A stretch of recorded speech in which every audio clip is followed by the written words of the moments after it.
From NPR in Los Angeles, I'm Tavis Smiley. We've had any number of guests on this program to discuss the war in Iraq, U.S. foreign policy, and its impact both nationally and globally. Some of those guests are participants in the theater in Iraq. Others are observers. Some are certifiable intellectuals, and when it comes to intellectual heavyweights, there are few heavier than Noam Chomsky. As a professor at MIT, he is credited with revolutionizing the field of modern linguistics, but he's also been known since the Vietnam War as a strong voice of dissent against U.S. government policies both at home and abroad. Noam Chomsky's newest book is titled Hegemony or Survival: America's Quest for Global Dominance. It is a relentless critique of the Bush administration and its foreign policy. Pleased to be joined now from Cambridge, Massachusetts by Noam Chomsky. Mr. Chomsky, nice to have you on the program, sir. Glad to be with you. Let me start by asking you why you chose to write this book. Because I think that the title expresses a dilemma that Americans have to face now, and a very serious one. The Bush administration policy is not entirely novel by any means. That is plenty of precedent, but it is extreme. It is a brazen, acknowledged declaration that the U.S., under them at least, intends to dominate the world by force if necessary, and to prevent any potential long-term challenge to it. And I think those policies, particularly as they are being executed, do really raise serious questions about human survival. Mm-hmm. So I think the choice is a real one. You mentioned the title of this book. Let me go back to that, Hegemony or Survival. Is it really one or the other? I mean, is the choice really that stark as you see it? Well, in a sense, maybe. If hegemony is pursued along the lines that the Bush administration is developing, then survival is at risk. Of course, we don't have to accept those choices. That's up to American citizens. You've been long a critic of the conduct of U.S. government policy abroad. Can you give me a brief history of the progression of policy from the Cold War to the preemptive strike doctrine of today that so troubles you? Well, as I say, there are precedents to the national security strategy that the Bush administration announced in September 2002, but that their particular declaration of it raised great concern and fear throughout the world, including the foreign policy elite at home, because of particular characteristics that it had. But if you look back, if you want to find precedents, they're there.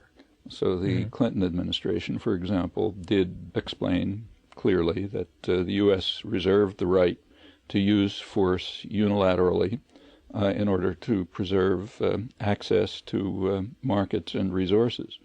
I won't run through a long history, but if you go back, say, to the early days of World War II, even before the United States entered the war, the State Department planners and leading figures in the Council on Foreign Relations, and they part of their basic thesis was that in the post-war world, the United States must maintain a position of dominance, including dominance in military force, and must prevent what they called the exercise of sovereignty by any challenger to this dominance. Now, the most extreme example was in 1962, the Cuban Missile Crisis. That itself was a consequence of major terrorist operations that the Kennedy administration was carrying out against Cuba, which looked as though, even Defense Secretary McNamara concedes this, looked as though they were building up to invasion. That led to placement of missiles, that led to a confrontation. We, in fact, only learned just last year at a summit meeting that the world was literally one word away from nuclear war then. Russian submarines were under attack by U.S. destroyers. It was learned last year that they had nuclear-tipped torpedoes, and two of the commanders authorized their use, assuming a nuclear war was going on. A third one countermanded that order, and that's why you and I are talking right now. That's the most dangerous moment, but there have been plenty of others, and more are coming, almost certainly, because of the not only the nature of the policies, which are increasing the threat of proliferation of weapons of mass destruction, and also increasing the threat of terror, as is openly acknowledged, but also the associated military planning is going in extremely dangerous directions, which, if you look at it closely, is very likely to lead to massive destruction, probably by accident. some might consider this a strange question. I don't want to color it, so let me just ask it, Mr. Chomsky, rather directly. Do you think that race at all figures into the content and the context of President Bush's foreign policy? Well, you could say yes, but the point is it's so deeply rooted in the whole culture that it's hard to attribute it to Bush. So, for example, anti-Arab racism is just rampant in the United States. And it's not just that. I mean, if you look back, racism with regard to blacks, we don't have to talk about it, so obvious. But the same is true with regard to much of the rest of the world. So if you look over the declassified record, the attitude toward Latin Americans is just outrageously racist. I mean, there are naughty children who have to be disciplined and they can't be left to run their own affairs. We should pat them on the head every once in a while to make them feel good, as Secretary of State Dulles put it, and it just goes on like that. This is not, it's part and parcel of the whole American experience, but it grows out of European imperialism, which was no different and is no different. Finally, given your background, I'd be remiss to not ask you your thoughts on the way the Bush administration and the media have assigned language to the war in Iraq, the war on terrorism, homeland security, etc.